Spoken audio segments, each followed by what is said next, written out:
Hey there, how's it going? Welcome to Loop Learnings. This is next video. I think it's video number 24, and we are making school management system. If you are new to my channel, welcome. If you are returning back, then welcome back.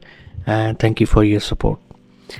And in this video, what we are going to do, well, in the previous video, if you have watched, what we did is when we click on this button, we fetch the information from the table and we populate it onto the list box.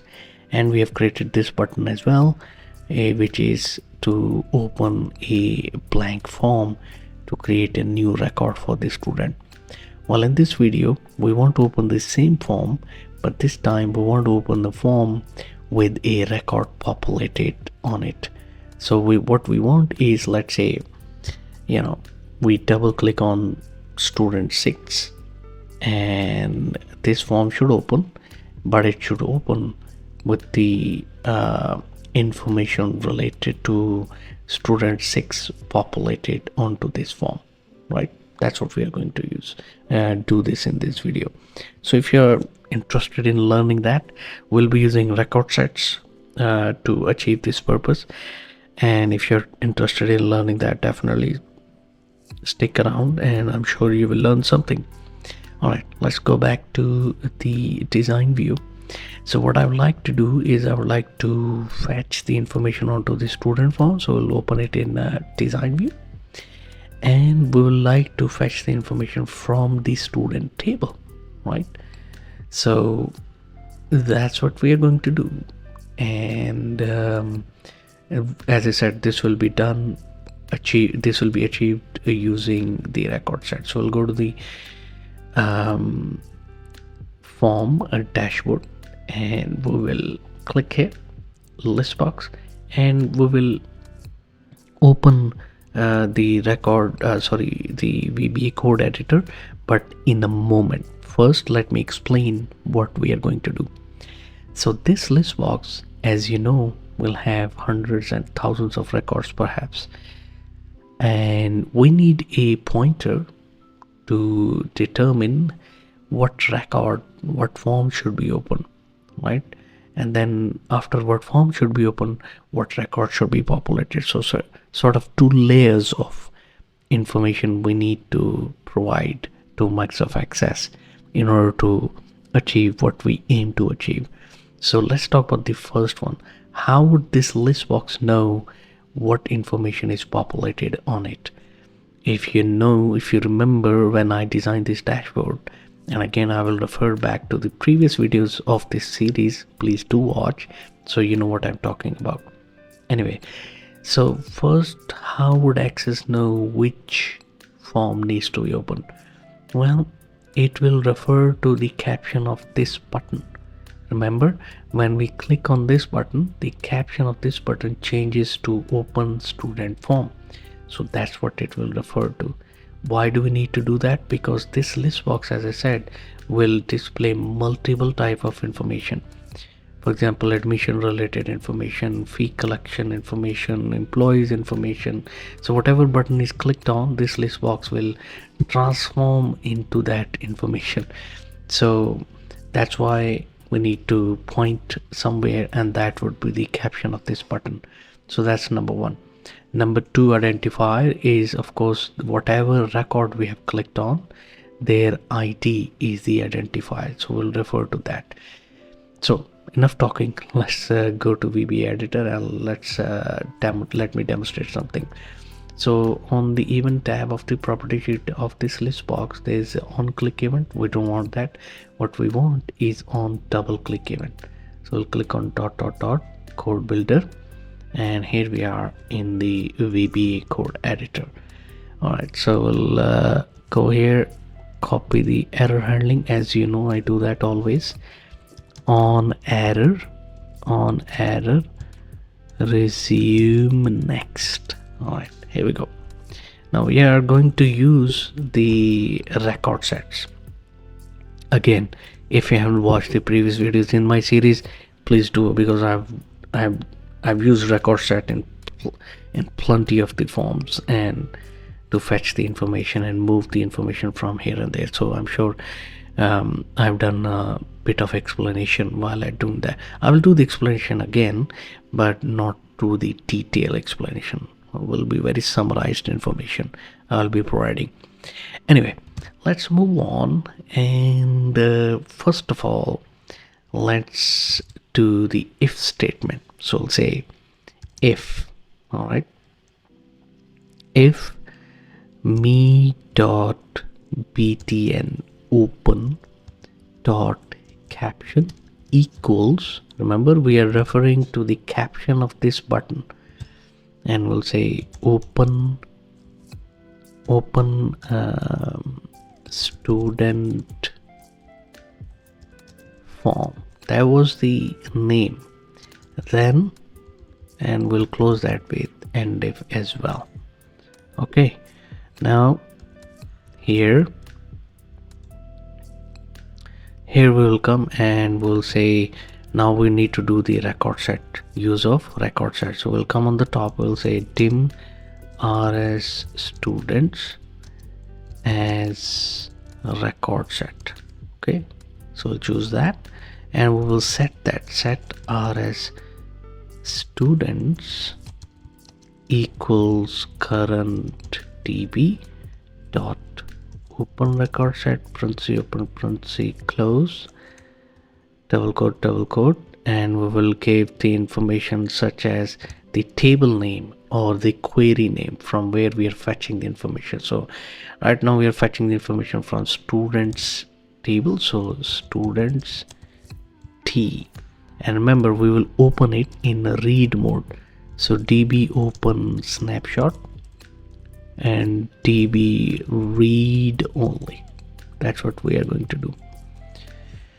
Right, now we are done writing that. Okay, first of all, there'll be a lot of code behind this ListBox, trust me.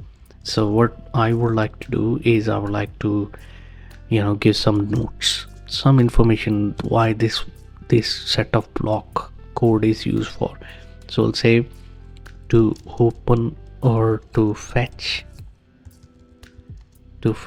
a student record, right? Because we are fetching the individual record of the student, so that's fine.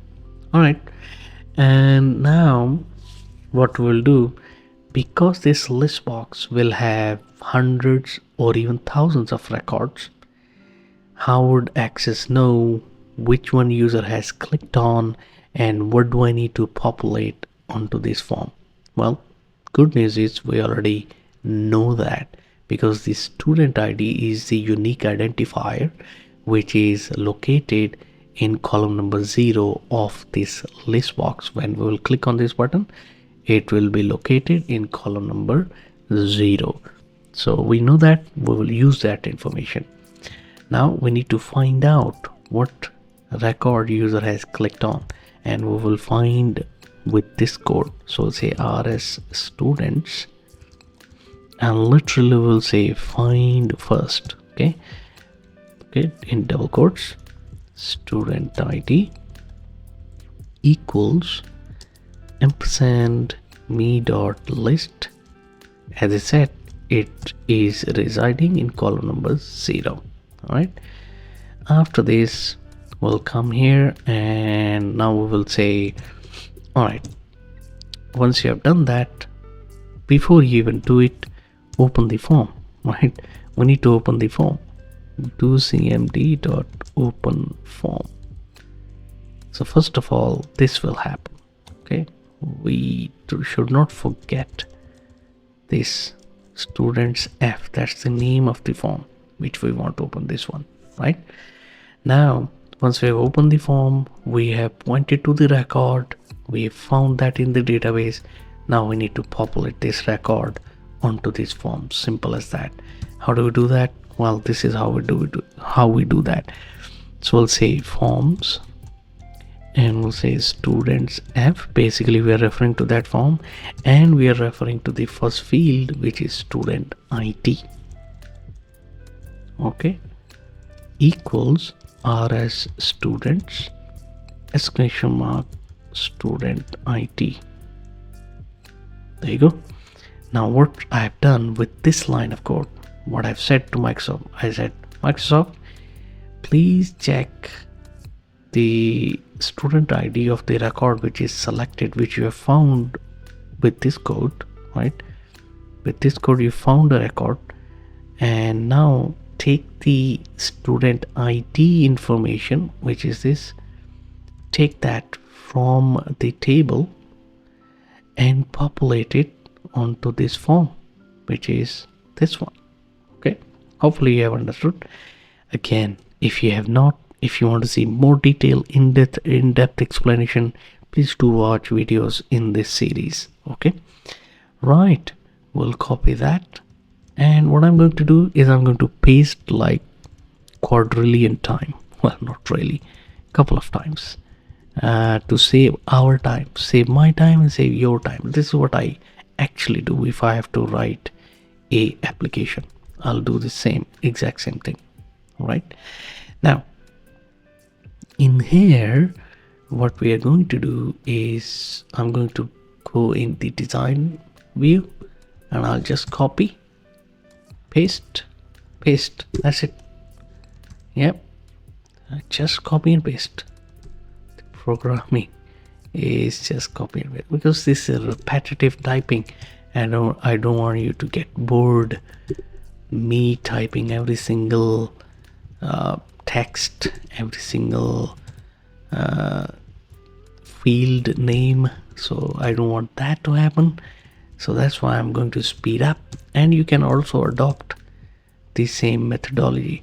But if you're learning Recordset, make sure you don't copy and paste, because if you do copy and paste the way I'm doing while you are learning, then it's a problem. You will not learn. So do write it by yourself.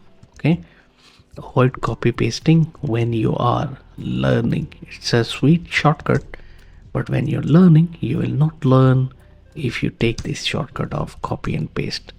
All right, so that was a commentary while I was doing the copy and paste. There we go. There's a problem here, right? I can spot a problem here, and that is because these are extra. So let's get rid of these three line of codes. Okay, now one more important thing. If you have opened a table or a query, even in a read-only mode, make sure that you close that. Okay, so we'll say rs students dot close, and we'll say set rs students equals nothing. All right, that's it. So we'll go to debug, save it, and we're kind of done. And let's see if this code works. That's important, right? All right, let's close that. Let's close that. Let's close that, and let's go to the form view. Now in here, let's fetch the students, and we have got the student. Now let's double click on this student name 6. If the code is correct, then it should open. So let's double click on that. There you go, it is opening. So student 6, name 6, right? You want to open student 4, sorry, student 4 is open. Okay, you want to open student 10. Student 10 you can open. You got this student 10 here, right? Great stuff, it's working. Student 13, you got it open. And by the way, once you have opened this form, you don't need to actually go back to the dashboard to open a new record. You can do that from right here, right? So for example, student 18 is open. I'll double click on 25, and here you go, 29. You can achieve that from here as well. Yeah, it's all about giving multiple ways of opening same record for the user. It's basically giving them flexibility, and that's what it is all about. So I hope that you have, that's it by the way in this video. I hope that you have learned something. Even if you're not, please do let me know in the comments below. If you like whatever you've seen, smash the like button, subscribe if you haven't subscribed, and hit the bell icon so you get notification whenever I upload any video. Thanks very much. I'll see you in the next one.